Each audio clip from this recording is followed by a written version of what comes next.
Hello everyone, welcome to व्यान science academy. मेरा नाम है अंजलि कौशिक और आपका आज फिर से जो NET GATE psychology plus optional psychology UPSC का जो हमारे चैनल पे एक कॉम्प्रिहेंसिव कोर्स चल रहा है उसी का नेक्स्ट लेक्चर है। लास्ट लेक्चर जो मैंने आपको कराया था उसके अंडर हमने आपकी सैम्पलिंग पढ़ी थी। ठीक है, सैंपल कैसे करते हैं। अब सैंपल तो हमने रिटेन कर लिया है आउट ऑफ पॉपुलेशन, सैंपल हमारे पास क्या है अब आ गया है। आगे हम बात करते हैं कि जब हम सैंपल से जो डाटा कलेक्ट करेंगे, बेसिकली जो आपकी रिसर्च होती है वो दो टाइप की होंगी, one is quantitative and other one is qualitative. ठीक है, अपार्ट फ्रॉम इट जब हम सैंपल से जब डाटा को कलेक्ट करते हैं, सो वो जो कलेक्शन होगा वो किस तरीके से होगा। इन दोनों रिसर्चेज में, क्वालिटेटिव और क्वांटिटेटिव में, डाटा कलेक्शन के जो मेथड्स हैं वो डिफरेंट डिफरेंट होते हैं। ठीक है, और आज हम उन्हें ही पढ़ेंगे कि कौन से मेथड हैं, किस तरीके से हम उन्हें करेंगे। ठीक है, सो चलिए स्टार्ट करते हैं हमारा आज का lecture. So first one is disciplined inquiry. तो बेसिकली आपकी नज़र में डिसिप्लिन इंक्वायरी क्या होता है। देखो, डिसिप्लिन इंक्वायरी होता है कि जब हम किसी चीज़ के बारे में इंक्वायर क्या होता है, जानना चाहते हैं। ठीक है, when we want to understand a phenomena. ठीक है, और किस तरीके से कि उसमें जो एरर है वो कम से कम हो। ठीक है, जितना हो सके उतना ऑब्जेक्टिवली हो, एरर जो हो वो कम से कम हो, उससे हम डील कर ले, एरर को बेसिकली हम खत्म कर दें, हम एक चीज़ को बहुत अच्छे तरीके से समझे ऑब्जेक्टिवली, एक्चुअल में वो क्या चीज़ है उस तरीके से। ठीक है, सो उसे हम बोलते हैं डिसिप्लिन इंक्वायरी। अब डिसिप्लिन इंक्वायरी के लिए कुछ कुछ चीज़ें ज़रूरी होती हैं। ठीक है, जैसे मैंने आपको बताया था कि रिसर्च में पैराडाइम होते हैं। ठीक है, पैराडाइम में आपको पढ़ा चुकी हूँ कि कहाँ यूज़ होते हैं, कैसे यूज़ होते हैं, मैंने फर्स्ट यूनिट में कराया था, लेकिन वो इसमें भी आपका जो है यूज़फुल है, क्योंकि अगेन वो क्या है, रिसर्च का पार्ट है। क्योंकि पैराडाइम जो रिसर्च में होते हैं, इट्स बेसिकली अबाउट कि नॉलेज को किस तरीके से वो ढूंढ रहे हैं। ठीक है, किस तरीके से उसे समझ रहे हैं, किस तरीके से उसे कलेक्ट कर रहे हैं, किस नज़रिए से नॉलेज को देख रहे हैं। सो अगेन पैराडाइम इसका फर्स्ट पार्ट है। Then there is strategy. Strategy के अंडर आपका रिसर्च क्वेश्चन हो गया, हाइपोथेसिस टेस्टिंग हो गया। ठीक है, देन आपका कोऑपरेटिव इंक्वायरी हो गया, पार्टिसिपेंट इंक्वायरी, माइंडफुल इंक्वायरी। तो ये सारा आपका सैम्पलिंग एंड ऑल ये आपकी स्ट्रेटेजी में आ जाता है। देन हम बात करेंगे method. Method is basically what, कि डाटा कैसे कलेक्ट करेंगे। ठीक है, और आज हम यही पढ़ने जा रहे हैं, क्या, मेथड्स, कि हम डाटा जो है वो कैसे कलेक्ट करेंगे अलोंग अ क्वांटिटेटिव और अ क्वालिटेटिव रिसर्च। ठीक है, उसके बाद एनालिसिस। एनालिसिस क्या होता है, देखो, जब हम बात करते हैं डाटा हमारे पास आ गया है, हमने कलेक्ट भी कर लिया है, अब हम उस डाटा को एनालाइज कर रहे हैं। ठीक है, क्या कर रहे हैं, एनालाइज कर रहे हैं। एनालाइज में हम उसमें से कुछ इंटरप्रिटेशंस निकालेंगे, कुछ उसका रिजल्ट निकालेंगे, कोई कंक्लूजन हम उससे निकालेंगे। ठीक है, सो वो आपका बेसिकली आता है एनालिसिस में। एंड सिमिलरली अगर हम बात करें क्वांटिटेटिव एंड क्वालिटेटिव रिसर्च की, इन दोनों के डाटा एनालिसिस का भी मेथड डिफरेंट होता है, इनका डाटा कलेक्शन का भी मेथड डिफरेंट होता है। सिमिलरली इनकी जो प्रोसेसिंग है वो एक दूसरे से काफ़ी डिफरेंट होती है। सो आज हम बेसिकली उन्हीं डिफरेंसेस को पढ़ेंगे। तो आज स्टार्ट करते हैं हमारा आपका लेक्चर। तो फर्स्ट स्लाइड पे ही हमने आपका क्वांटिटेटिव एंड क्वालिटेटिव को रखा है। सो क्वांटिटेटिव क्वालिटेटिव को फर्स्ट स्लाइड पे रखने का रीज़न ये है कि पहले आपको मैं इस चीज़ का एक ओवरव्यू दे दूँ। तो speaking about the quantitative first, तो आपके क्वांटिटेटिव की अगर बात करें तो ये क्या होता है, ये हाइपोथेसिस टेस्टिंग रिसर्च होती है। ठीक है, बेसिकली आपके पास एक हाइपोथेसिस होती है जिसको या तो आप प्रूव करोगे या उसको डिसअप्रूव करोगे। ठीक है, either it can be true, either it can be false as well. ठीक है, आप एक स्टेटमेंट लेके चलते हो regarding a relationship of variable, की आईवी जो है वो डीवी को इस तरीके से अफेक्ट करता है। ठीक है, in the quantitative research. Then highly structured होता है, ऑब्जर्वेशन, क्वेश्चन, सर्वेज इसके अंदर आते हैं। क्लोज एंडेड ये होता है। ठीक है, अब इसमें क्या है, इसमें अगर हम देखें इसके एनालिटिकल ऑब्जेक्टिव, एनालिटिकल ऑब्जेक्टिव क्या है कि जब इसका डाटा एनालिसिस हो रहा है वो हम किस तरीके से कर रहे हैं, उसका क्या ऑब्जेक्टिव है हमारा। सो फर्स्ट वन इज, पहली बात तो ये कि हम कॉजल रिलेशनशिप देखेंगे। कॉजल रिलेशनशिप मतलब कि क्या चीज़ किसके रीज़न है, क्या चीज़ है जो इसका कॉज है। ठीक है, जैसे मैंने अग्रेशन का बताया था कि टेम्परेचर जो है वो अग्रेशन का कॉज है। ठीक है, हम इसको क्वांटिटेटिव टर्म में देखें। क्वांटिटी मतलब कि इतना टेम्परेचर था, 27 डिग्री था, 2 डिग्री और बढ़ा, 3 डिग्री और बढ़ा, तो हम क्वांटिटी में बेसिकली इसको देखेंगे। ठीक है, देन क्या करेगा, ये पूरी पॉपुलेशन के जो स्ट्रक्चर है उसको डिस्क्राइब करेगा, मतलब जो पूरे पॉपुलेशन के जो कैरेक्टरिस्टिक्स हैं उनको क्या करेगा, डिस्क्राइब करेगा कि हाँ ये जो चीज़ है पूरी क्या कहते हैं पॉपुलेशन में है। देन न्यूमेरिकल वैल्यू आएगी इससे। ठीक है, नंबर के बारे में हम बात करेंगे, तभी हमने क्वांटिटेटिव ऊपर लिखा हुआ है। देन ये क्या है, स्टार्टिंग से लेके एंड तक क्या है, स्टेबल रहेगा। रीजन बीइंग कि क्लोज एंडेड है। ठीक है, इसमें रिजिड स्ट्रक्चर है तो हम इसको ज़्यादा क्या कहते हैं, मॉडिफाई नहीं कर सकते, it is not a flexible one. Then हम बात करते हैं क्वालिटेटिव की। क्वालिटेटिव में क्या है कि हम ना पहले से कोई फिनोमिना या कोई क्या कहते हैं हाइपोथेसिस लेके नहीं चलते। अगर हमारे पास हाइपोथेसिस नहीं है तो हमारी रिसर्च अगेन क्या हो जाती है, फ्लेक्सिबल हो जाती है, वी कैन एक्सप्लोर। ठीक है, सो ये बेसिकली आपका एक्सप्लोरेशन के ऊपर चलता है। ठीक है, इंस्ट्रूमेंट जो इसमें होते हैं वो भी ज़्यादा फ्लेक्सिबल होते हैं। देन अगेन हम मेथड की अगर इसमें बात करें तो वो सेमी स्ट्रक्चर्ड जो मेथड्स होते हैं वो यूज़ होते हैं। इतना ज़्यादा रिजिड स्ट्रक्चर उनका नहीं होता जैसे आपका क्वेश्चनर्स वगैरह का इधर था किसमें, क्वांटिटेटिव में। इसमें थोड़ा सेमी स्ट्रक्चर्ड होता है, not that much inflexible, not that much rigid. ठीक है, देन वेरिएशन इसमें बताएंगे। ठीक है, इसमें क्या है, वेरिएशन को क्वांटिफाई कर रहे हैं हम। क्या बोल रहे हैं कि 1 डिग्री की वजह से इतना जो है आपका अग्रेशन जो है वो अफेक्ट हो रहा है। ठीक है, 1 डिग्री पे इतना अग्रेशन जो है बढ़ रहा है, लेकिन यहाँ पे हमने क्या करा, क्वांटिफाई कर दिया डिग्री के ऊपर, 1 डिग्री यूनिट दे दी हमने, उसे न्यूमेरिकल वैल्यू दे दी। लेकिन अगर हम बात करेंगे इधर, इधर वो सिर्फ ये बताएगा कि वेरिएशन है। ठीक है, वेरिएशन है कि ये जो है आपका क्या कहते हैं, टेम्परेचर जो है it is directly proportional to aggression. So ये सिर्फ आपको इतना बताएगा, ये आपको क्वांटिटी कभी नहीं बताएगा। देन इंडिविजुअल जो है एक्सपीरियंसेस उनके ऊपर ये बात करता है। Again group norms open ended है। ठीक है, इसमें जो आपकी डाटा फॉर्मेट होता है क्वांटिटेटिव में वो आपके पास न्यूमेरिकल आता है, क्वालिटेटिव में वो आपके पास टेक्सचुअल आएगा। ठीक है, अगेन हम बात करें, ठीक है, इसके जो मोस्ट ऑफ द क्या कहते हैं, जो मोस्ट ऑफ द इसका एरिया है वो क्या होता है आपका फ्लेक्सिबल होता है, चाहे वो आपका सैंपल डिजाइन हो चाहे वो आपका ऑपरेशनल डिजाइन हो, वो सारा क्या होता है इसका थोड़ा फ्लेक्सिबल होता है rather than the this one. ठीक है, so that's how this is the basic difference between the quantitative and qualitative. अब हम इसको इन डेप्थ में पढ़ेंगे। सो क्वांटिटेटिव रिसर्च क्या है, collecting and analysing numerical data. क्या है, numerical data. Then find the pattern and average, make the prediction, test causal relationship, generalize result to the wider population। हमने डाटा कलेक्ट करा numerical data के तरीके से। ठीक है, न्यूमेरिकल डाटा कलेक्ट करा, उसको हमने एनालाइज करा, उसके बाद जो हमारी फाइंडिंग्स आई उनको हमने पूरी पॉपुलेशन पे जनरलाइज कर दिया। ठीक है, that's how basically the quantitative work. Then quantitative research है, ऑपोजिट है क्वालिटेटिव के। ठीक है, उसमें क्या होता है, क्वालिटेटिव में आपका नॉन न्यूमेरिकल डाटा होता है, अगेन क्वालिटी की बात करी जाती है, वहाँ पे हम एटीट्यूड की बात करेंगे। ठीक है, एटीट्यूड क्या है, उसको क्वांटिटी में मेजर करना मुश्किल है। कुछ कुछ एटीट्यूड स्किल्स आते हैं जिनको स्केल्स आते हैं जिसको हम कर लेते हैं। जैसे हम बोलते हैं कि आप इसको 1 देंगे या 2 देंगे या 3 या 4 या 5, क्या आप इसको कितनी रैंकिंग देंगे। तो यहाँ पे हमने क्या करा, हमने एटीट्यूड को क्वांटिफाई कर दिया। ठीक है, कि आपके हिसाब से आपके इसकी तरफ कितना पॉजिटिव एटीट्यूड है, very good, excellent, bad, very bad. So इस तरीके से हम बेसिकली मतलब देखेंगे। देखो 1 to 5 अगर मैंने दिया तो मैंने क्वांटिटी की बात करी। ठीक है, यहाँ पे जब मैंने उसे क्वांटिटी दी तो ये क्या हो गया, ये क्वांटिटेटिव हो गया। सिमिलरली अगर मैं उसे बोल देती कि वेरी गुड, ठीक है, then good, then okay, then bad, then very bad, अब ये जो है ये आपका क्या हो गया, ये क्वालिटेटिव हो गया। ठीक है, और अगर मैं 1 2 3 4 5 6 कर देती तो वो क्या हो जाता, आपका क्वांटिटेटिव हो जाता। तो ये बेसिक आपका फर्क है क्वांटिटेटिव और क्वालिटेटिव में। ठीक है, देन जो आपकी क्वांटिटेटिव रिसर्च है यूजुअली किस में यूज करी जाती है, बायोलॉजी, केमिस्ट्री, साइकोलॉजी, इकोनॉमिक्स। ठीक है, सोशल साइंसेज और नेचुरल साइंसेज दोनों में इसको ज्यादा यूज करा जाता है। अब हम बात करते हैं डाटा कलेक्शन की। ठीक है, दीज आर द वे जिसके थ्रू डाटा कलेक्शन हो रहा है। ठीक है, तो डाटा कलेक्शन की हम इधर बात करेंगे। अब डाटा कलेक्शन किस किस तरीके से आपका होगा, first one is survey method, ये आपका क्वांटिटेटिव है।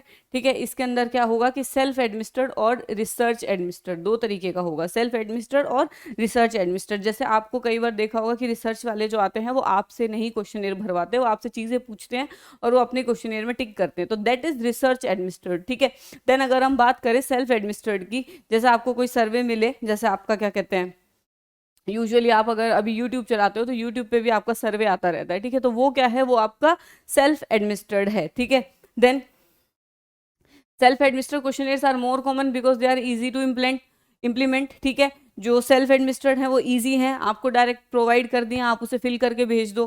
ठीक है, आपको ऑनलाइन दिख रहे हैं, आप उसे फिल कर दो, टिक कर दो।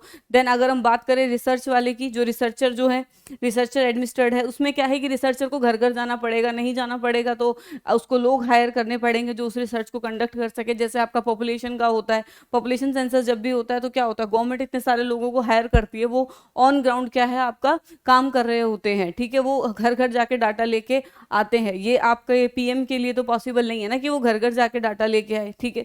तो ये क्या है, लोगों को हायर करना पड़ता है, ठीक है, सेंट्रल गवर्नमेंट कराती है जो भी है। देन हम बात करते हैं क्वेश्चनेयर की, ठीक है। क्वेश्चनेयर क्या है, क्वेश्चनेयर में आपका लिस्ट ऑफ क्वेश्चंस होंगे, ठीक है। इसमें जो क्वेश्चंस होंगे वो बेसिकली आपके कैसे होते हैं, वो आपके रिजिड होते हैं। रिजिड मतलब आपके ऑब्जेक्टिव होते हैं, speaking about attitude, experience and opinion, कि हम अगर ये पूछेंगे कि डू यू लाइक दिस, ठीक है, डू यू लाइक टी, ठीक है, डू यू लाइक टी। अब मैंने क्या पूछा कि मैंने टी की तरफ एक पर्सन का एटीट्यूड पूछ लिया। अब एक पर्सन इसमें दो ही आंसर करेगा, या तो यस या नो, ठीक है। So that's how it works. Then questionnaire जो है वो मार्केट रिसर्च में बहुत ज्यादा यूज होते हैं। जैसे मैंने आपको बताया कि सपोज मैंने बता दिया कि विच, आप जो है किस चाय, किस ब्रांड की चाय जो है वो प्रेफर करते हैं, उसमें मैंने आपका एक बाग बकरी रख दिया, एक आपका टाटा टी रख दिया। तो अब क्या है, आप उसमें टिक करोगे, ठीक है, you have to tick in that. तो आपके रिसर्चर को पता चलेगा, जो आपकी मार्केट रिसर्च कर रहा है, कि करंटली जो मार्केट में है, या तो टाटा टी को ज्यादा प्रेफरेंस मिल रहा है, या फिर आपका बाग बकरी को ज्यादा प्रेफरेंस मिल रहा है। तो that's how the basically the research conducts over here. और इसमें क्या है, मार्केट रिसर्च में ज्यादा यूज होता है, ठीक है। देन हम बात करते हैं क्वेश्चनर वर्सेस सर्वेज की। अब सर्वे क्या है, data from a group of people. Survey is basically what, कि हम बहुत सारे लोगों से जो डाटा कलेक्ट करते हैं उसे हम बोलते हैं सर्वे। और ये जो आपका क्वेश्चनेयर है, क्वेश्चनेयर क्या होता है, ये इंस्ट्रूमेंट होता है डाटा को कलेक्ट करने का। सर्वे क्या होता है, रिसर्च मेथड होता है जिसमें हम बहुत सारे लोगों से डाटा कलेक्ट करते हैं। और ये क्या होता है, ये मेथड होता है, ठीक है, उस डाटा को कलेक्ट करने का, ठीक है। क्वेश्चनेयर को अगर हम जब भी डिजाइन करते हैं तो उसकी वैलिडिटी, रिलायबिलिटी, ये सब चीजें हम देख के करते हैं, क्योंकि अगर कोई क्वेश्चन रिलायबल या क्वेश्चनेयर जो है वो रिलायबल या वैलिड ही नहीं होगा तो उसका कोई रिसर्च में यूज ही नहीं है, ठीक है। अब सर्वे रिसर्च का एक कंपोनेंट ये भी है कि जो आपका ये डिजाइनिंग ऑफ क्वेश्चनेयर चलता है, ठीक है, वो सारा उसमें ही आएगा। देन हम बात करेंगे कोरिलेशनल रिसर्च की। अब correlational research is all about कि जो दो वेरिएबल हैं उनका रिलेशन कैसा है। कोरिलेशन रिसर्च के बारे में हम उसमें बात करते हैं, ठीक है। कोरिलेशन रिसर्च, आपका कोरिलेशन अगर आपने पढ़ा हो, ठीक है, कोरिलेशन क्या होता है, आपका टू टाइप होता है, either it is positive, either it is negative, ठीक है। सो आपका दो तरीके का जो है कोरिलेशन होता है। पॉजिटिव कोरिलेशन क्या होता है, जब आईवीबी इंक्रीज करे, ठीक है, और जो आपका डीवी है, ठीक है, डीवी और आईवी आपका दोनों ही क्या कर रहे हैं, इंक्रीज कर रहे हैं। देन नेगेटिव कोरिलेशन क्या होता है, कि अगर आपका आईवी जो है वो बढ़ रहा है, ठीक है, वहीं पे आपका डीवी जो है वो क्या है, घट रहा है। तो इसमें क्या है कि ये दोनों जो है ऑपोजिट हैं, एक बढ़ेगा तो एक घटेगा, वो आपका नेगेटिव कोरिलेशन होता है। और ये जो आपका एक बढ़ेगा तो दूसरा बढ़ेगा, वो आपका क्या होता है, पॉजिटिव कोरिलेशन होता है। सिमिलरली अगर जो कोरिलेशन की आपकी रेंज होती है, कोरिलेशन की आपकी रेंज होती है -1 टू +1, ठीक है, -1 टू +1 होती है, जिसमें कि अगर हम बात करें मिड पॉइंट 0 की, यहाँ पे आपका नो कोरिलेशन, ठीक है, इसको हम बोलते हैं परफेक्ट पॉजिटिव, ठीक है, इसको हम क्या बोलते हैं, परफेक्ट पॉजिटिव, इसको हम बोलते हैं परफेक्ट नेगेटिव, ठीक है, जहां पे आपका -1 जो है इसका क्या कहते हैं, कोरिलेशन होता है, उसको हम बोलते हैं परफेक्ट नेगेटिव, इसको हम बोलते हैं perfect positive. Speaking about the graph of this correlation, इसका ग्राफ कैसा बनता है वो मैं आपको बताती हूँ। तो ग्राफ कैसा बनता है, जब कोई देखो यहाँ पे एक आपका आईवी है, ठीक है, जो आपका मैनिपुलेट हो रहा है, सिमिलरली यहाँ पे आपका डीवी है, ठीक है। अब देखो अगर आईवी बढ़ रहा है, यहाँ पे आईवी बढ़ रहा है, तो डीवी भी आपका बढ़ा, आईवी बढ़ा, डीवी बढ़ा, आईवी बढ़ा, डीवी बढ़ा, तो ये क्या हो गया, ये आपका किसका बन गया, परफेक्ट पॉजिटिव, ठीक है। परफेक्ट पॉजिटिव का अगर आप ग्राफ बनाएंगे कोरिलेशन का, तो वो आपका ऐसा बनता है। सिमिलरली अगर हम बात करें परफेक्ट नेगेटिव की, ठीक है, अब यहाँ पे आपका डीवी हो गया, यहाँ पे आपका आईवी हो गया। परफेक्ट नेगेटिव में क्या होगा, देखो ये वाला अगर बढ़ा हुआ है तो ये घट रहा है, ये घट रहा है, ये बढ़ रहा है, ठीक है। तो इस तरीके से ये बनेगा, ठीक है। जैसे जैसे हमारा आईवी जो हो बढ़ता जा रहा है, डीवी जो है वो हमारा ऊपर से नीचे आता जा रहा है, ठीक है, ये आपका इस तरीके से काम करता है। देन हम बात करते हैं जीरो कोरिलेशन का, जो आपका 0 पॉइंट है, जहां पे कोरिलेशन जो है वो ठीक नहीं होता, ठीक, मतलब कोरिलेशन होता ही नहीं है दोनों में। सो उसका ग्राफ आपका कैसा बनता है, ये आपका डीवी हो गया, ये आपका आईवी हो गया। सो इसमें आपका ग्राफ बनता है ऐसा, देखो, ठीक है। अब आप यहाँ पर जब ग्राफ बना रहे हैं तो आप इस पर कोई भी मतलब आप इसका कोई भी ऐसा लाइन या ऐसी लाइन आप नहीं खींच पा रहे हैं, तो आप नहीं बता पाएंगे कि परफेक्ट पॉजिटिव है, परफेक्ट नेगेटिव है, या नेगेटिव है सिर्फ या पॉजिटिव है। ठीक है, तो इस वजह से आपका जो ये है इसको हम क्या बोलते हैं, जीरो या फिर नो कोरिलेशन। ठीक है, जीरो कोरिलेशन। अब सिमिलरली जब भी हम किसी कोरिलेशन की बात करते हैं तो कोरिलेशन जो हो कभी भी परफेक्ट नहीं हो सकता। ठीक है, अगर मोर देन 0.75 है, माइनस 0.75 या प्लस 0.75, तो उसको ही हम क्या बोल देते हैं, परफेक्ट पॉजिटिव की कंसीडरेशन में ले लेते हैं। सिमिलरली अगर आप बात करें इन पॉइंट्स की, तो ये पॉइंट्स भी कभी ऐसे आपको नहीं दिखेंगे कि आप बिल्कुल स्ट्रेट लाइन दिखाएं। ठीक है, it will always look like this. ठीक है, बट आप इससे थोड़ी बहुत जो है अंदाजा लगा सकते हैं कि ये आपका किस तरीके से कोरिलेटेड है। So that's how basically the correlation works. ठीक है, बिल्कुल एग्जैक्ट ऐसा नहीं है कि आपकी जो सारी डॉट्स हैं वो बिल्कुल इसी पर ही हैं, नहीं, सारी डॉट्स इस पर नहीं है। इट्स अबाउट कि सारी डॉट जो है वो इसी सीक्वेंस में यहीं आसपास है। ठीक है, तो इस तरीके से आपका बेसिकली जो कोरिलेशन है वो वर्क करता है। देन अब हम बात करते हैं, सो कोरिलेशन जो आपकी रिसर्च होगी इसमें क्या होगा, हम रिलेशनशिप देखते हैं between the variable without the researcher controlling और मैनिपुलेट एनी ऑफ देम। अब हम सिर्फ देख रहे हैं, हम उसको क्या कर रहे हैं, मैनिपुलेट या कंट्रोल नहीं कर रहे हैं अंडर दिस। ठीक है, अब इसमें हम क्या बताएंगे, स्ट्रेंथ बताएंगे। ठीक है, कि कितना है, जैसे मैंने आपको बताया कि इसकी रेंज क्या है आपकी, -1 से लेके कोरिलेशन की रेंज होती है आपकी कहाँ तक, +1 तक। ठीक है, और बीच में आपका होता है 0। ठीक, तो ये आपकी कोरिलेशन की क्या होती है, रेंज होती है। अब यहाँ पर है कोरिलेशन या यहाँ पर है कोरिलेशन, यहाँ पर है पॉजिटिव की साइड है या नेगेटिव की साइड है, तो ये स्ट्रेंथ भी हम इसके थ्रू बताएंगे। देन जो कोरिलेशनल रिसर्च है वो आइडियल है किस चीज़ के लिए, नेचुरल सेटिंग्स में। अगर हम किसी डाटा को जनरलाइज करने के लिए कोई रिसर्च करते हैं नेचुरल सेटिंग में, नेचुरल सेटिंग में क्या होता है, नेचुरल सेटिंग इज बेसिकली आप ऑन द फील्ड जहाँ पे एक पर्सन है वहीं पे उसको ऑब्जर्व करते हैं, वहीं पे उससे डाटा कलेक्ट करते हैं, तो उसके लिए सबसे बेस्ट है ये। ठीक है, देन कुछ कुछ जगह ऐसी होती है जहाँ पे कोरिलेशन रिसर्च के बिना काम नहीं चलता, जैसे आपका वर्क परफॉर्मेंस का हम देखें या आपका क्या कहते हैं ऑर्गेनाइजेशनल बिहेवियर में देखें, तो वहाँ पे आपकी ये वाली जो रिसर्च है वो बहुत ज़्यादा काम करती है, कोरिलेशनल रिसर्च। ठीक है, so this is all about the correlation. मैंने आपको यहाँ पे कोरिलेशन भी समझा दिया है। कोरिलेशन का मतलब होता है, देखो को, ठीक है, को क्या हो गया, दो लोग जब साथ में आते हैं हम उसे क्या बोलते हैं, को। ठीक है, कंबाइंड। ठीक है, क्या बोलेंगे, को बोलते हैं, को हमारा एक ऐसा यूज करते हैं हम। देन रिलेशन, रिलेशन क्या होगा कि इन दोनों का आपस में रिलेशन क्या है, so that's why it is said as co relation. तो हम इसे क्या बोलते हैं, को रिलेशन, कि ये दोनों एक दूसरे से किस तरीके से रिलेटेड हैं। तो बेसिकली वो हम इधर देखते हैं, परफेक्ट पॉजिटिव है तो दोनों बढ़ रहे हैं। ठीक है, तो दोनों ही बढ़ेंगे, घट रहे हैं तो भी दोनों ही घटेंगे। सिमिलरली परफेक्ट कोई नहीं होता, तो हो सकता है यहाँ पर हो सकता है यहाँ पे हो, whatever is more than 0.5, ठीक है, plus 0.5 will be considered as a good correlation. Then अगर माइनस में है तो माइनस में भी -0.5 को हम लेके चलेंगे।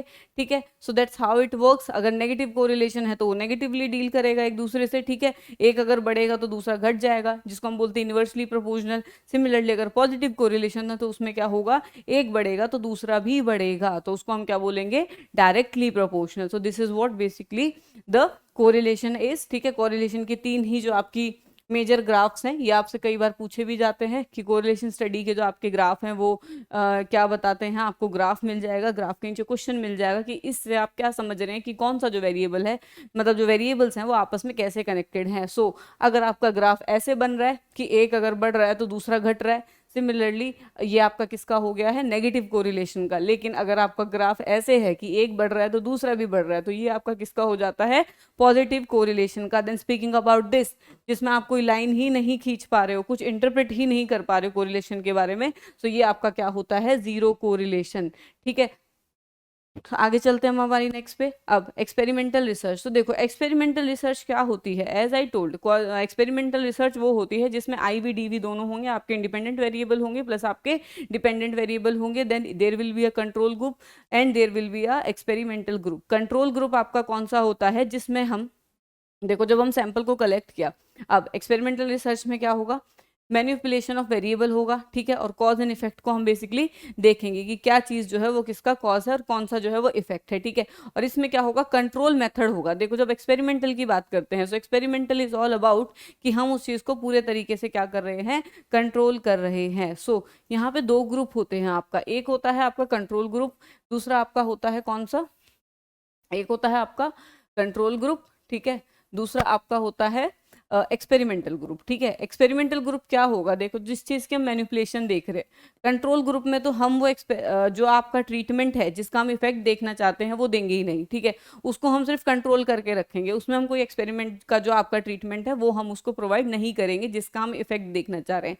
बेसिकली यहाँ पे जो आईवी है वो मैनिपुलेशन नहीं होगा, आईवी का यूज इधर नहीं होगा। Then speaking about the experimental group, experimental group में क्या होगा, आपका आईवी मैनिपुलेशन होगा। सो दैट आईवी का जो इफेक्ट है वो हम एक्सपेरिमेंटल ग्रुप में देखेंगे विद कंपेरिजन टू दिस। तो जो आपका कंट्रोल ग्रुप है वो बेसिकली किसके लिए रखा गया है, आपका कंपेरिजन के लिए, ठीक है, कि जो आईवी है उसमें आपका बेसिकली कितना फर्क आ रहा है, उससे आपका कितना फर्क आ रहा है। जैसे सपोज आपने देखा कि आप किसी को एक क्या कहते हैं, आपने स्टूडेंट्स के ऊपर एक नया करिकुलम अप्लाई करना था, तो आपको उसके अफेक्ट्स देखने थे। अगर हम इसमें बात करें तो आप कंट्रोल ग्रुप में वो करिकुलम को नहीं लगाएंगे, ठीक है, you will not apply that curriculum to the control group, ठीक है। अपने सैंपल को दो पार्ट में बांटा, कंट्रोल ग्रुप में वो करिकुलम नहीं लगाएंगे, देन हम किस में अप्लाई करेंगे, एक्सपेरिमेंटल ग्रुप में। एक्सपेरिमेंटल ग्रुप के ऊपर हम उस करिकुलम को अप्लाई करेंगे और फिर हम क्या देखेंगे, आउटपुट देखेंगे कि इस करिकुलम से बच्चों की जो परफॉर्मेंस है वो बढ़ी है या वो घटी है, ठीक है। सपोज बच्चों की परफॉर्मेंस बढ़ गई, ठीक है, तो हमें पता चल जाएगा कि इसमें जो परफॉर्मेंस होगी वो कम होगी कंट्रोल ग्रुप में, और इनकी जो परफॉर्मेंस होगी वो क्या होगी, ज्यादा होगी। सो that's how basically the research work. Similarly अगर करिकुलम से कोई फर्क नहीं पड़ रहा है तो दोनों के जो रिजल्ट्स हैं वो क्या होंगे, आपके इक्वल हो जाएंगे, ठीक है। और अगर करिकुलम से नेगेटिवली फर्क पड़ रहा है तो ये वाले लोग जो होंगे जिनके ऊपर करिकुलम का अप्लाई हुआ है उनकी जो परफॉर्मेंस है वो क्या होगी, डिक्रीज कर जाएगी, क्या कर जाएगी, आपकी डिक्रीज कर जाएगी rather than the control group. So ऐसे आपका एक्सपेरिमेंटल जो मेथड है, जो एक्सपेरिमेंटल रिसर्च है वो आपका इस तरीके से काम करती है। देखो इंडिपेंडेंट वेरिएबल होता है जो कॉज होता है जिसको मैनिपुलेट करते हैं, और डिपेंडेंट वेरिएबल जिसपे हम उसका इफेक्ट देखते हैं मेजर करके। और एक्सपेरिमेंटल की एक सबसे अच्छी खास बात यह है कि हम इसमें जो एक्सट्रानस वेरिएबल है, एक्सट्रानस वेरिएबल मैंने आपको बताया था जो आईवी और डीवी के रिलेशन को क्या करते हैं, फज करते हैं, आईवी और डीवी के रिलेशन को बेसिकली डिस्टर्ब करते हैं। सो वो आपके कंट्रोल रहेंगे एक्सपेरिमेंटल रिसर्च में।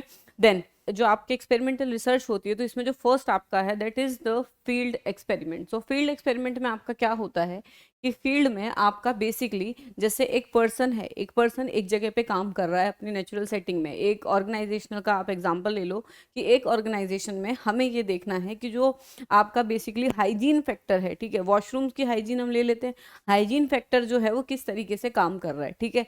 जो आपकी वॉशरूम्स में हाइजीन है या जो आपकी ऑफिस की जो साफ सफाई है वो एक वर्क एनवायरनमेंट पे किस तरीके से काम कर रही है या एक कंपनी के प्रोडक्शन पे किस तरीके से काम कर रही है। क्योंकि अगेन जो आपकी एनवायरनमेंट जो है अगर हाइजीनिक होगा तो क्या होगा, आपके जो एम्प्लॉयज़ हैं वो क्या होंगे, खुश होंगे, ठीक है। सिमिलरली उसका इफेक्ट आपके आउटकम पे दिखेगा ही दिखेगा। सो हम उस रिसर्च को अगर स्टडी करने की कोशिश कर रहे हैं तो यहाँ पे क्या होगा, नेचुरल सेटिंग में हमने क्या करा है कि कुछ जो आपके एम्प्लॉयज़ हैं, सपोज आपके ऑफिस में 2 फ्लोर हैं, तो हमने एक्सपेरिमेंट में क्या करेगा रिसर्चर कि ऊपर वाले फ्लोर के जो वॉशरूम्स हैं उनको गंदा रखा जाएगा, वहाँ पे जो हाइजीन फैक्टर है उसे खराब कर दिया जाएगा, ठीक है। देन अगर नीचे हम बात करें दूसरे वाले फ्लोर की कि मतलब एक फ्लोर पे आपने अच्छा दे दिया है और एक फ्लोर पे आपने खराब दे दिया, जो नीचे वाला फ्लोर है उस पर हम बहुत अच्छे से क्या करेंगे, हाइजीनिक तरीके से वॉशरूम्स साफ होंगे, आपके डेस्क बहुत ज़्यादा साफ होंगे, देन साफ सफाई जो है वो आपके ऑफिस में चलती रहेगी। सो उसमें क्या होगा, आपको फर्क दिखेगा। सेटिंग जो है वो नेचुरल है, बाकी चीजें जो थी आपकी कांस्टेंट हैं, ठीक है। लेकिन जो उसका आईवी है, जो रिसर्चर के पास जो आईवी है उन्होंने उसे मैनिपुलेट कर दिया है, दैट इज व्हाट हाइजीनिक, जो आपका हाइजीन फैक्टर है उसको उसने क्या किया है, मैनिपुलेट कर दिया है इसके अंदर। तो फील्ड एक्सपेरिमेंट आपका वही होता है कि ये आपका एवरीडे रियल लाइफ सिचुएशन में होगा, लेकिन एक्सपेरिमेंटर जो है वो आपका इंडिपेंडेंट वेरिएबल को क्या करेगा, बेसिकली मैनिपुलेट कर देगा। अब इसके फायदे बहुत होते हैं। देखो पहला फायदा तो ये है इसका कि देखो हम जब किसी भी रिसर्च को कंडक्ट करते हैं, अगर हम उसे एक लेबोरेटरी में कंडक्ट करें, ठीक है, लेबोरेटरी के अंदर अगर हम कंडक्ट करेंगे तो क्या होगा कि एक पर्सन पहले ही अवेयर हो जाएगा that I am getting observe, ठीक है। सो रिजल्ट जो है वो उनके बायस हो जाते हैं, fake good fake bad can be there.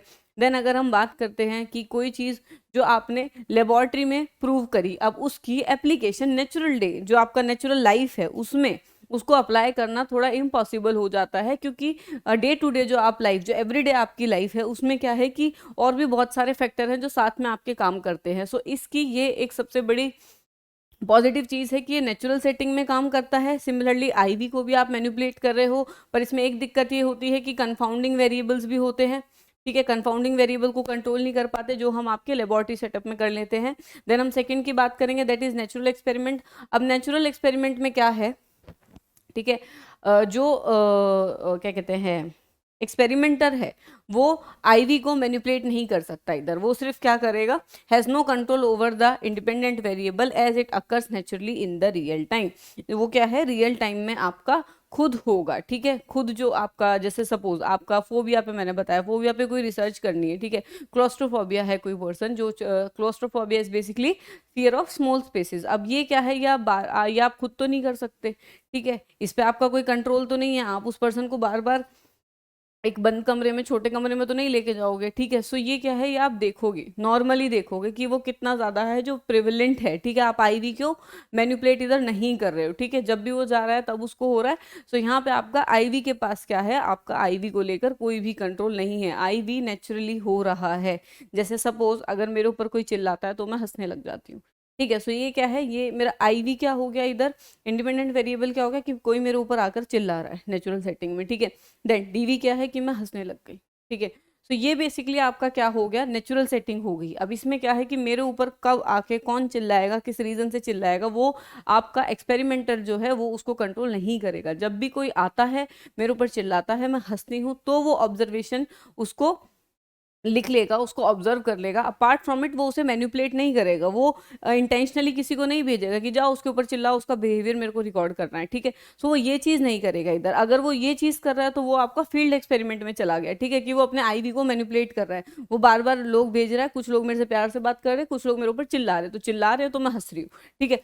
तो ये क्या हो रहा है आपका, इसके अंदर जा रहा है, किसके अंदर, फील्ड एक्सपेरिमेंट के अंदर। और नेचुरल एक्सपेरिमेंट में क्या हो रहा है कि कोई अपने आप ही, कोई मेरा जो नेचुरली जो मेरा day to day work life है, डे टू डे जो मेरे साथ चल रहा है, उसी में ही कोई इंसान अगर आके मेरे ऊपर मतलब विदाउट एनी रीजन शाउट कर रहा है तो मैं हंस रही हूँ। अब आपको ऐसा लग रहा होगा कोई चिल्ला रहा है तो मैं शाउट करने का आपको एग्जांपल क्यों दे रही हूँ, reason being that it is unusual, ठीक है, ये नॉर्मल नहीं है। सो अगर मेरा नॉर्मल बिहेवियर होगा, सो अगर उसको कोई रिकॉर्ड करेगा तो इस तरीके से बेसिकली रिकॉर्डिंग की बात होगी।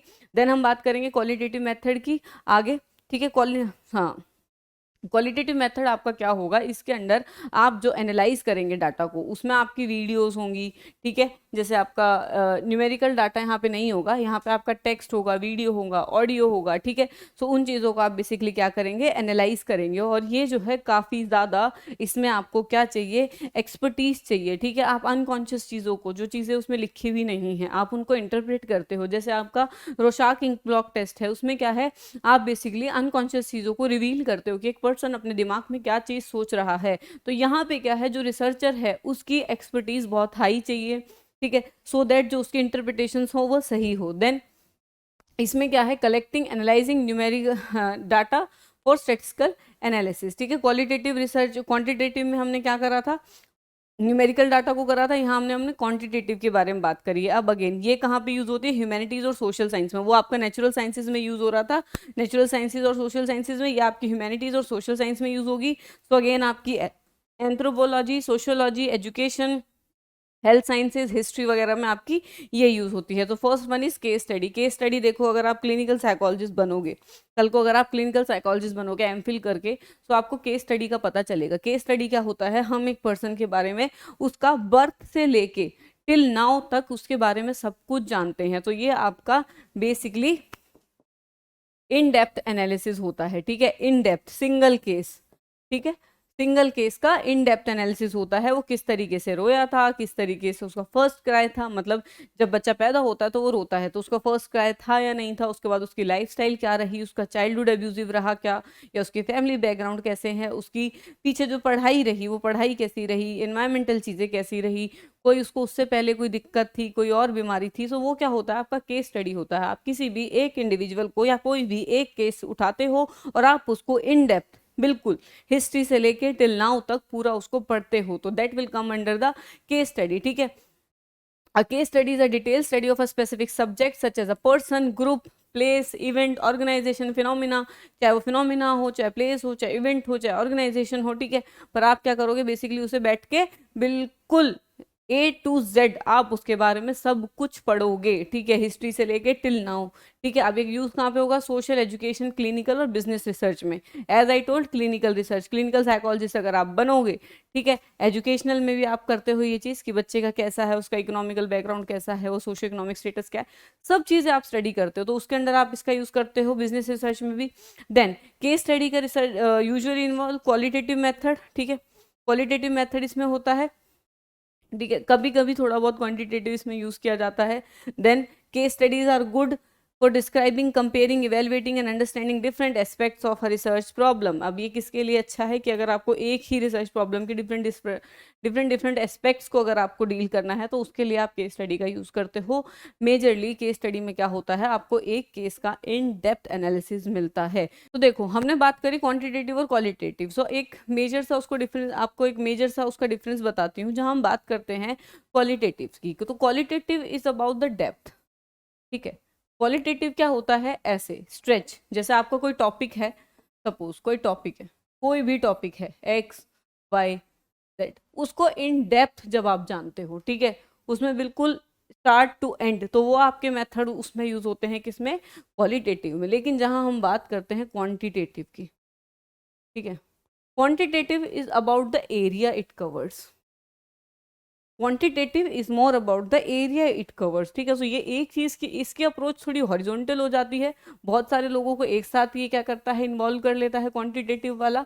देन अगर हम इसकी बात करें सो टॉपिक वाले क्वालिटेटिव की, सो इसकी जो अप्रोच है वो थोड़ी नैरो होके इन डेप्थ हो जाती है, ठीक है। डेप्थ के बारे में इसमें ज़्यादा बात की गई है। देन हम बात करते हैं next, that is naturalistic observation. Naturalistic observation में क्या होता है, बेसिकली इसमें जो बिहेवियर है उसको सीधा सीधा रिकॉर्ड करा जाता है, ठीक है, रियल वर्ल्ड सेटिंग में, ठीक है, कि किस तरीके से कौन सा जो बिहेवियर, कौन सा जो वेरिएबल है वो किस बिहेवियर को इन्फ्लुएंस कर रहा है, वो आपका नॉर्मल सेटिंग में बेसिकली देखेंगे, ठीक है। वो आपका नेचुरलिस्टिक ऑब्जर्वेशन है। अब इसमें रिसर्चर को पता नहीं होता, इसमें जो रिसर्चर को पता होता है, सब्जेक्ट को पता नहीं होता कि उसको ऑब्जर्व किया जा रहा है, ठीक है। सो इसके अंदर ये आता है। देन बेसिकली एनिमल रिसर्चर वगैरह, साइकोलॉजिस्ट, एथनोग्राफर्स, एंथ्रोपोलॉजिस्ट, ये लोग जो है इसका यूज करते हैं, ठीक है।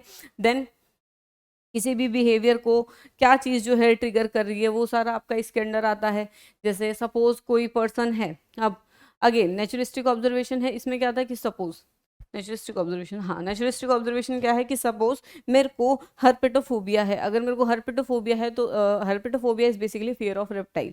अगर मेरे को फियर ऑफ रेप्टाइल है तो जब भी मैं किसी उसको देखती हूँ, छिपकली को देखती हूँ या किसी भी सांप को देखती हूँ, सारे ही आपके उसमें आते हैं, ठीक है। इनको मैं जब भी देखती हूँ क्या होता है कि मैं डर जाती हूँ, ठीक है। सो ये अगर इस चीज को, इस फिनोमिना को अगर कोई स्टडी करेगा तो वो किसके अंडर करेगा, आपका नेचुरलिस्टिक ऑब्जर्वेशन के अंडर, ठीक है। कि मेरे को पता ही नहीं है कि अभी तक मेरे को फोबिया है, बट उसे तो डायग्नोस करना है, सो वो आपका नेचुरलिस्टिक ऑब्जर्वेशन से बेसिकली आपकी क्या लेगा, ऑब्जर्वेशंस लेगा कि हाँ ये जब भी ऐसा होता है तब ऐसे होता है। सिमिलरली किसी और जानवर, कोई और जानवर अगर मेरे सामने आ रहा है तो मुझसे नहीं डर रही हूँ, but it's just about the reptiles, तो I will be diagnosed as a herpetophobia, ठीक है। So that's how it basically work.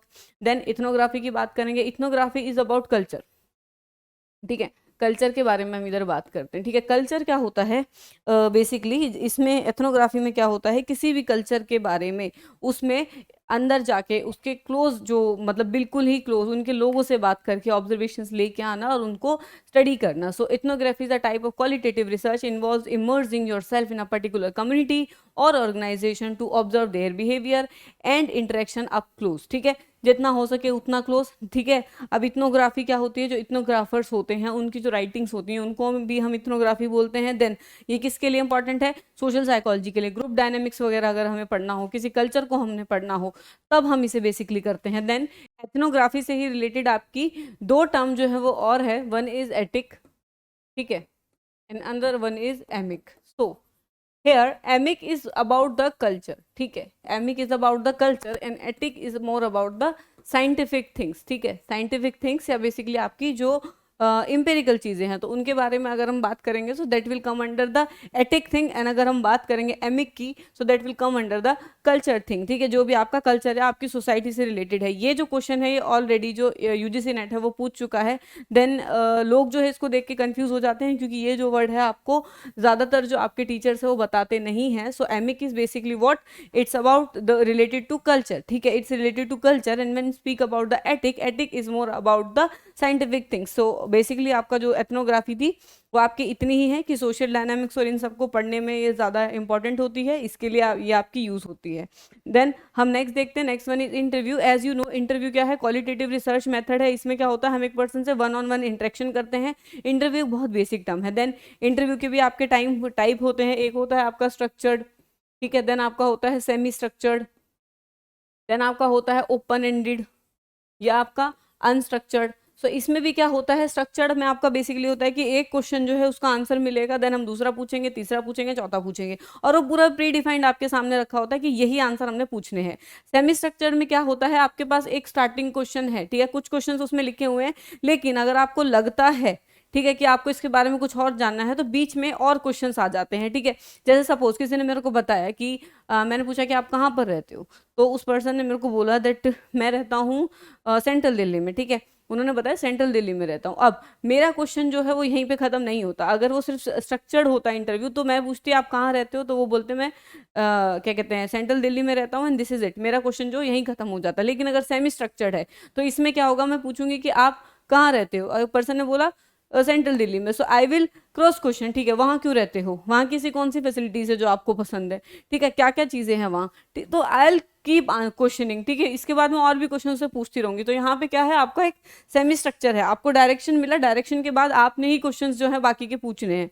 Then speaking about the open ended, open ended जो है वो आपका बेसिकली कैसा होता है, इसमें कोई आपके पास स्ट्रक्चर नहीं होता, इसमें आपके पास इनिशियल डायरेक्शन भी नहीं होता। इट्स ऑल अबाउट जो आपके दिमाग में आ रहा है आप उस पर्सन से पूछते हो और उसका आंसर आप ले लेते हो। So that's how basically the open ended work, ठीक है। So that's this about interview, ठीक है, जो आपका ओपन एंडेड, देखो ये रहा आपका, देखो लिखा हुआ है several type of interviews often differentiated on their level of structure, structure के हिसाब से है। तो स्ट्रक्चर्ड है जो प्री डिटरमाइंड चलेगा, अनस्ट्रक्चर्ड है जो आपका फ्री फ्लोइंग होगा, सेमी स्ट्रक्चर्ड क्या है, फॉल इन बिटवीन, कुछ कुछ क्वेश्चन जो है वो आप खुद पूछ सकते हो, कुछ कुछ क्वेश्चन जो है वो आपको बेसिकली क्या करना पड़ेगा, खुद बनाना पड़ेगा सेमी स्ट्रक्चर्ड में। देन हम बात करेंगे फोकस ग्रुप की। सो फोकस ग्रुप की जहाँ पे हम बात करते हैं, यहाँ पे क्या होगा कि कुछ लोगों को साथ में लाके एक स्मॉल ग्रुप बनाया जाएगा, एक मॉडरेटेड सेटिंग में उन्हें बिठा के, ठीक है, प्री डिफाइंड वे में डेमोग्राफिक ट्रेड्स वगैरह वो सब जो है उनकी सेम रखी जाएंगी। जैसे सपोज मेरे को एक कम्युनिटी के बारे में जानना है, सो मैं उस कम्युनिटी को साथ में लेके आऊंगी, उस कम्युनिटी को बिठाऊंगी एक जगह पर और मैं वहीं से उनके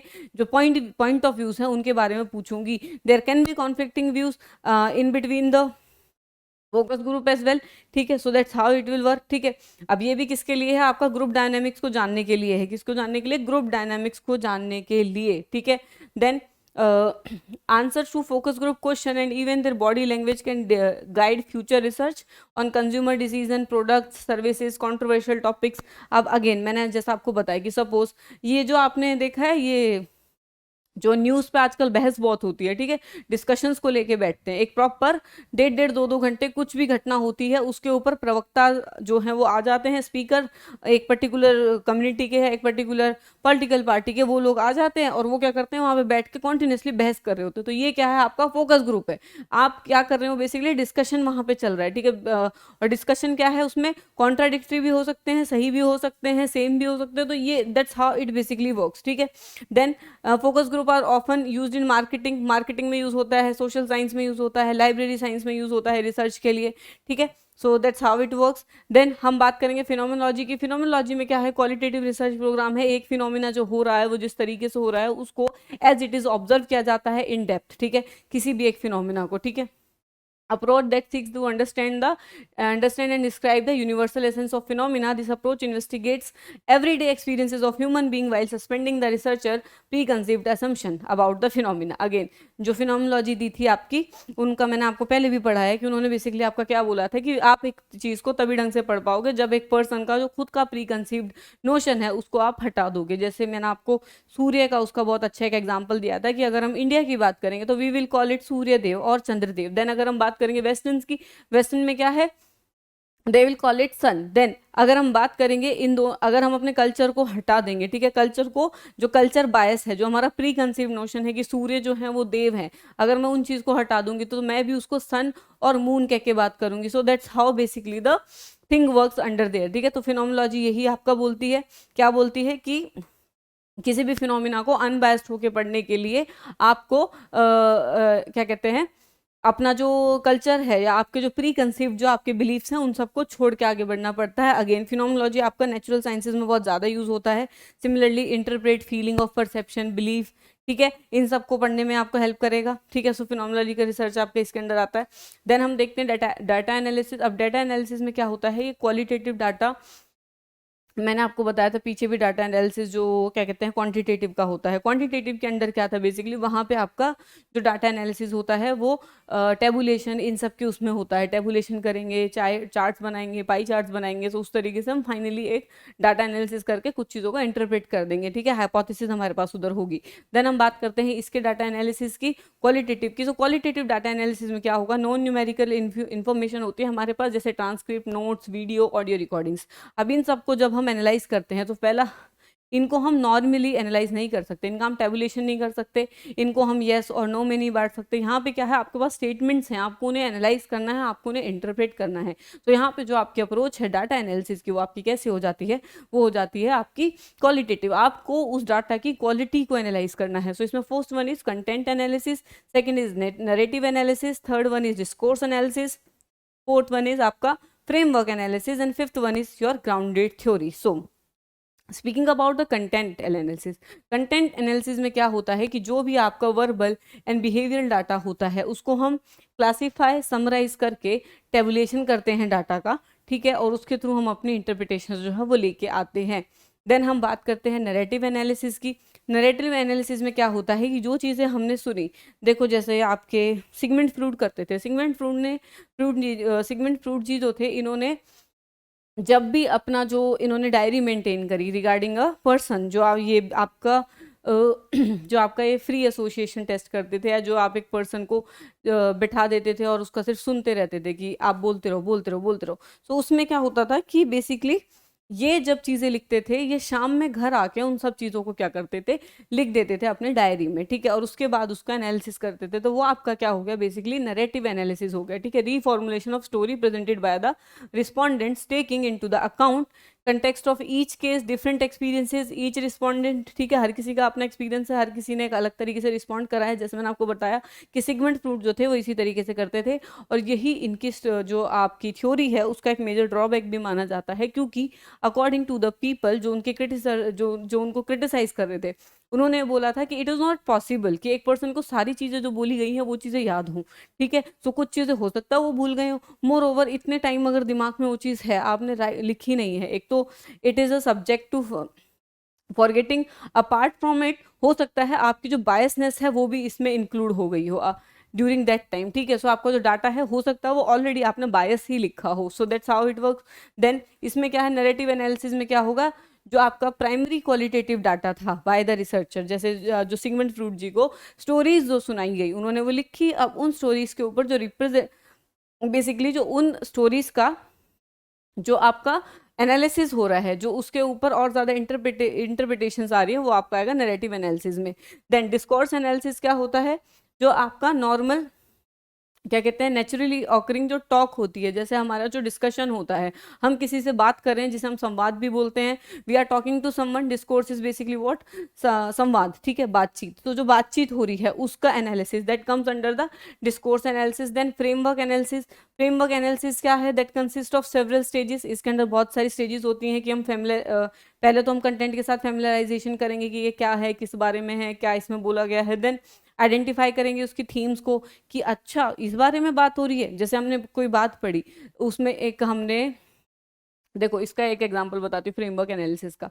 कई बार ऐसा होता है ना, हम ये बोल देते हैं कि पैराग्राफ देख के आप इसको टाइटल दो। तो ये क्या है, आपने पैराग्राफ जो आपका दिया है, जो आपका पैसेज आपके पास था, उसका थीमेटिक एनालिसिस कर दिया है। आप अब उसको क्या दे रहे हो, थीम दे रहे हो कि हाँ भाई इस वाले में तो फ्रीडम की बात हो रही है, या इस वाले जो पैसेज है इसमें तो सेकुलरिज्म की बात हो रही है। तो वो आपका क्या है, आपने एनालिसिस करके उसे एक थीम दी है।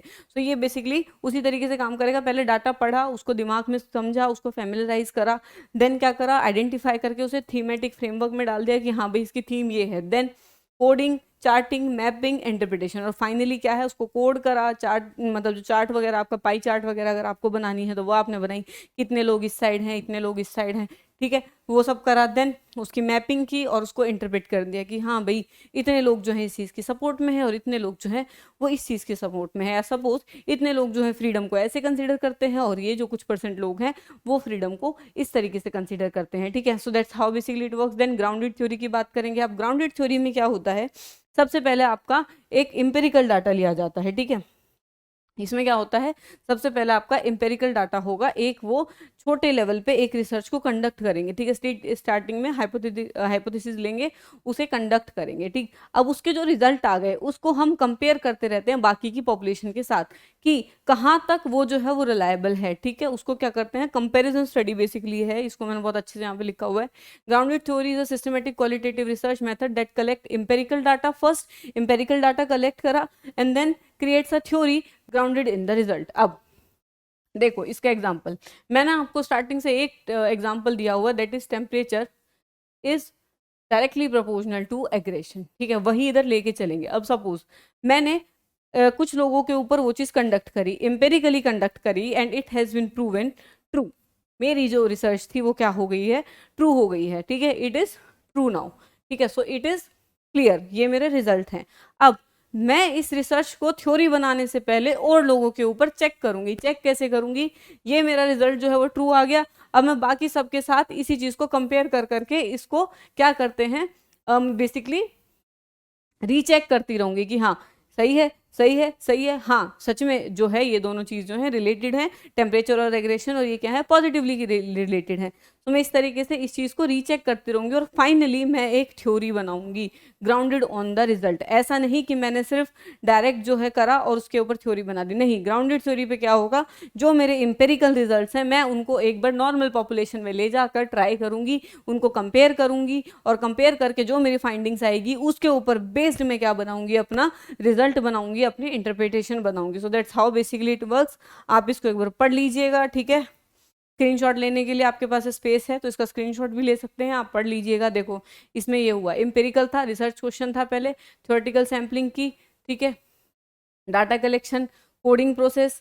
अब क्या कर रहे हैं हम, कंपैरिजन कर रहे हैं, जो हमारे रिजल्ट आ गया कंपैरिजन कर रहे हैं, कंपैरिजन करो। और कंपैरिजन के बाद क्या है, इधर ग्राउंडेड थ्योरी हमारी क्या बन के आ गई है, आगे थ्योरी बन के आ गई। So that's how basically the grounded theory works. Then हम बात करेंगे थीमेटिक एनालिसिस की।